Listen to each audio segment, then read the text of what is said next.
Creo que la humanidad no conoce una forma de estar en el género hasta el momento que no sea patriarcal. E inclusive dentro del feminismo hoy hay un grupo grande, creciente de personas que afirma que no deberíamos hablar de género. No sé si conocen esto, se ha llegado hasta aquí ese debate de que el género, digamos, es una invención, inclusive es una lectura interesada, patriarcal del cuerpo, y lo es, ¿no? Porque de la misma forma que la raza, el género es una forma de pensar que una diferencia que es biológica crea una asimetría, o sea, es la base de una asimetría, de una desigualdad, que fundamenta una desigualdad, igual que la raza.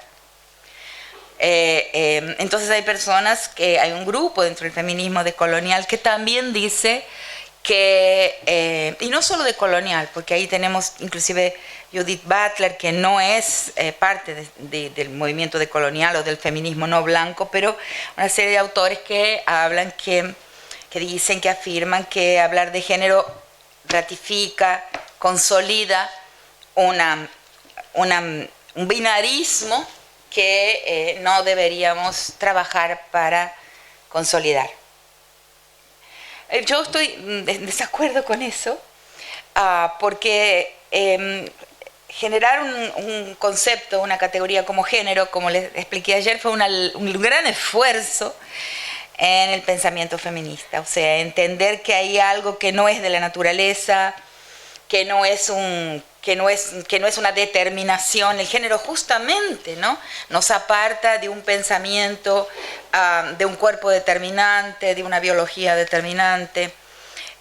Por lo tanto, ahí se da un enorme paso. Y si bien es una invención, no es una invención arbitraria, es una categoría construida sobre los cuerpos, para leer los cuerpos, para atribuir un lugar a los cuerpos.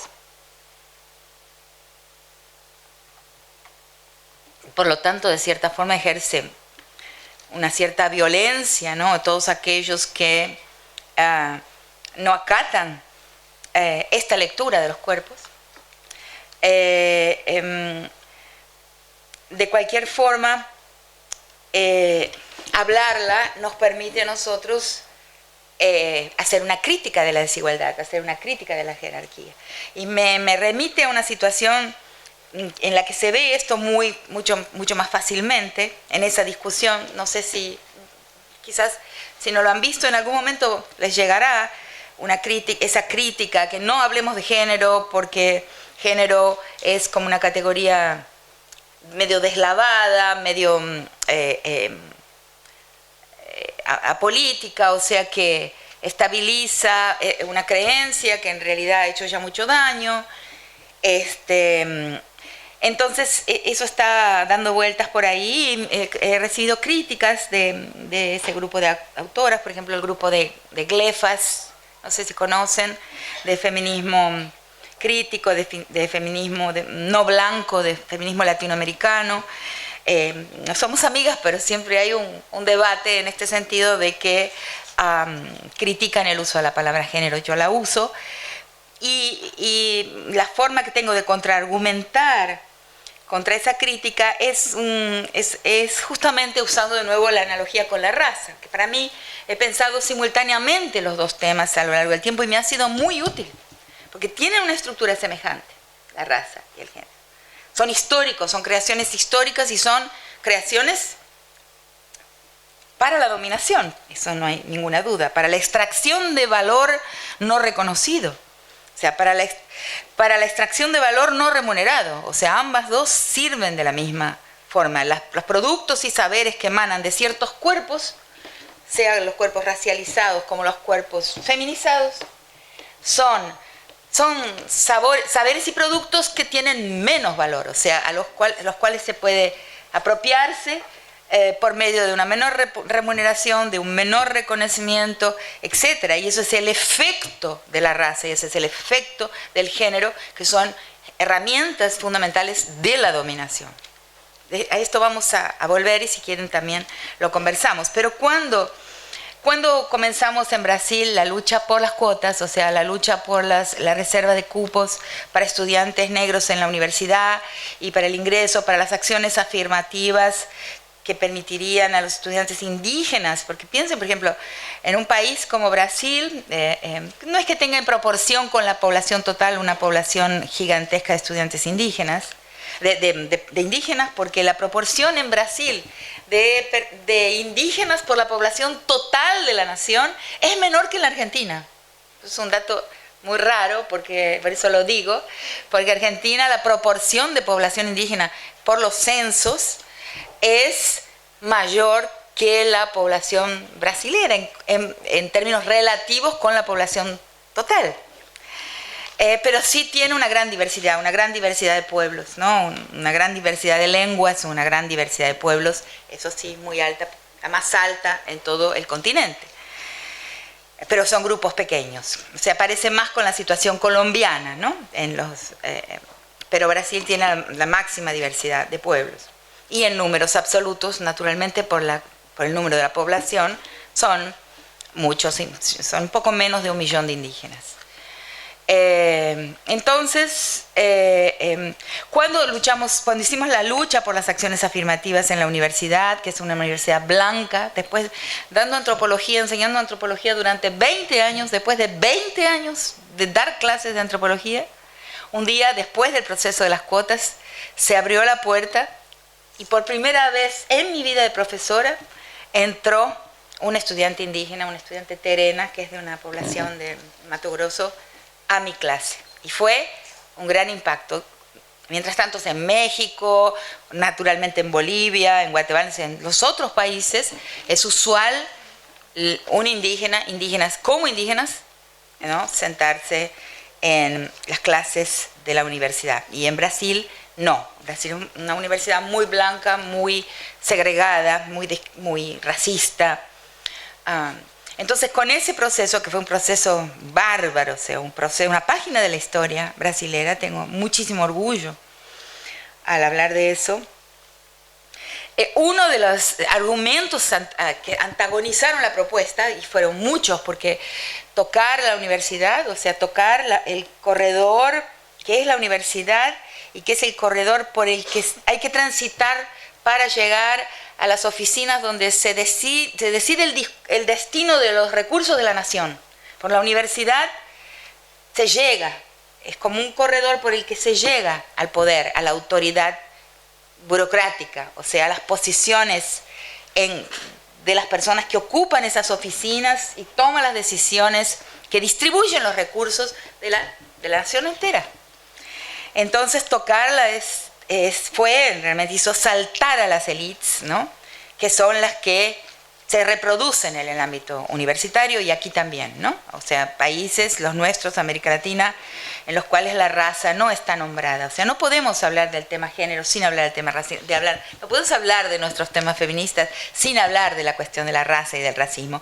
El feminismo que no habla del racismo es un feminismo, como dije ayer, blanco, institucional, acomodado, eurocéntrico, que no se sitúa en nuestro horizonte, que no se sitúa en nuestro medio, que no se sitúa donde realmente estamos, que no mira alrededor de nuestra realidad como ella es, que piensa que está en Europa, que piensa que es posible pensar las cuestiones de la mujer como si no estuviéramos aquí, y no es posible. Yo no lo creo. Entonces, cuando empezamos con esa lucha, el principal argumento hasta el último momento, hasta que se gana en la Corte Suprema la constitucionalidad de la medida de cuotas, porque fue un largo proceso de varios años hasta que llega a la Corte Suprema un proceso diciendo que esta propuesta es una sigla en portugués, hiere el precepto constitucional.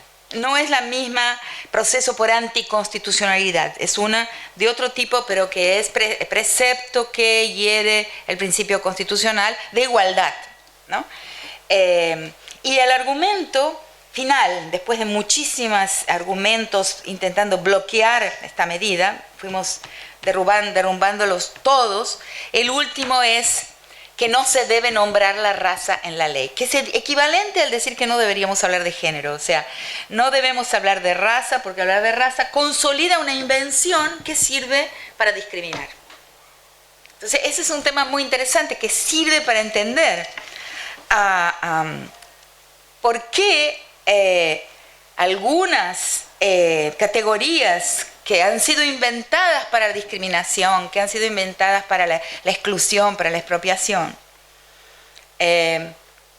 tenemos que nombrarlas, porque si no, no podemos realizar las luchas contra aquellos que producen. Es una trampa, claro que lo es, ¿no? Pero es una trampa indispensable por la que es necesario pasar para después abolir. No se puede no nombrar para que no exista, porque al no nombrar justamente existe. Esa ha sido la estrategia de nuestras élites se dice en portugués, por eso me sale el acento del contrario, han sido las estrategias de nuestras élites siempre no nombrar, porque al nombrar aparece, ¿no?, la cuestión.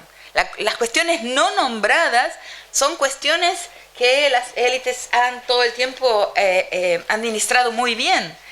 Pero el trabajo de los derechos humanos, es un trabajo nominativo. O sea, todos los avances de los derechos humanos han sido avances en los nombres, o sea, en la lista de nombres del sufrimiento humano. O sea, en el descubrimiento y la formulación de nombres para aquello que no debería estar ahí. Si observan el proceso, por ejemplo, violencia.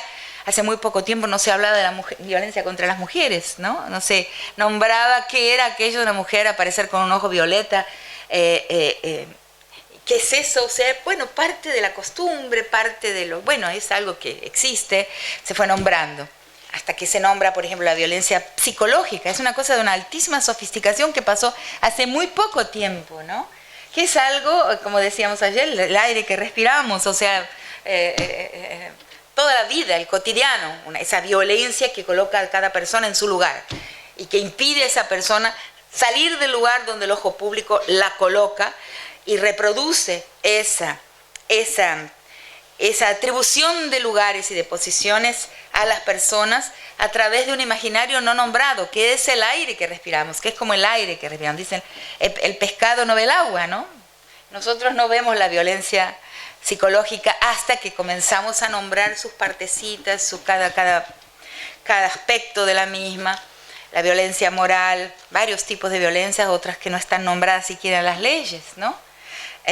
Una que descubrí recientemente, la ley María da Peña en Brasil, nombra muchísimos tipos de violencia. La Convención de Belén de Pará, ¿no?, también nombra hasta la violencia financiera, una violencia que no está nombrada, pero sin embargo es absolutamente omnipresente en las sociedades de América Latina, es la violencia alimentar, donde mujeres y hombres, hijos varones, hijas mujeres en situación de violencia no comen lo mismo. O sea, donde el primer plato es para el marido, el primer plato es para los hijos varones, y si no hay más, son los que comen carne o son los que comen más carne. Entonces, esa es una violencia material, no nombrada en ninguna de las leyes que conozco, por lo menos, pero es también una violencia simbólica, es una manera de clasificar valor, es una manera de atribuir valor diferencial a las personas por género. Entonces, nombrar. Entonces, si no nombramos el género, mi contraargumento contra esa posición, aunque le encuentro sentido, encuentro su razón, pero al mismo tiempo que si no nombrábamos la raza, no podíamos hacer medidas de acciones afirmativas, de discriminación positiva, ¿no? Porque como dice los manuales de las Naciones Unidas de los derechos humanos, existe para corregir la discriminación que reproduce la desigualdad en la historia, es necesario producir una discriminación de sentido contrario. Esa discriminación de sentido contrario se llama discriminación positiva, o sea, discriminar positivamente a aquellos que han sufrido una discriminación negativa anteriormente, y de esa forma, mediante los derechos humanos, mediante las políticas públicas, ir produciendo equidad, o sea, ir corrigiendo, ¿no?, las desventajas, ¿no?, existentes. Entonces tenemos que nombrar el género, ¿no? En mi vocabulario es sinónimo de patriarcado, es un sistema de desigualdad, es un sistema en el que por su biología las mujeres son colocadas en una determinada posición de subordinación y tiene, como contaba ayer cuando relataba esta casi universalidad, esta universalidad del mito que relata la subordinación femenina, la dominación de las mujeres en un tiempo arcaico, en una profundidad temporal muy grande, debe estar relatando una primera guerra, un primer conflicto, una primera acto de fuerza, ¿no?, de los machos de aquella horda inicial, ¿no? Cuando entramos en la fase humana, cuando los primates se transforman en humanos, y coincide muy posiblemente con el momento en que las mujeres son disciplinadas y capturadas y confinadas bajo la regla masculina.